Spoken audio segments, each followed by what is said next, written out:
Mwanamke anayemdharau mwanamume kwa sababu hana pesa, mara nyingi anathamini mfuko kuliko moyo. Lakini maisha yana tabia ya kubadilika. Leo unaweza ukawa juu, kesho ukawa chini. Pesa hununua starehe, lakini haziwezi kununua upendo wa kweli, heshima wala uaminifu. Mwanaume wa kweli hapimwi kwa kiasi cha fedha alichonacho leo, bali kwa maono yake, juhudi yake na tabia yake.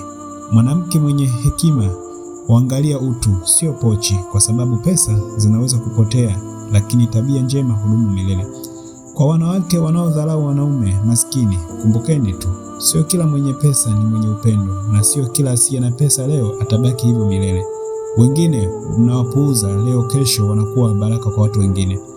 Na kwa wanaume, msikate tamaa, jitathmini, fanyeni kazi kwa bidii.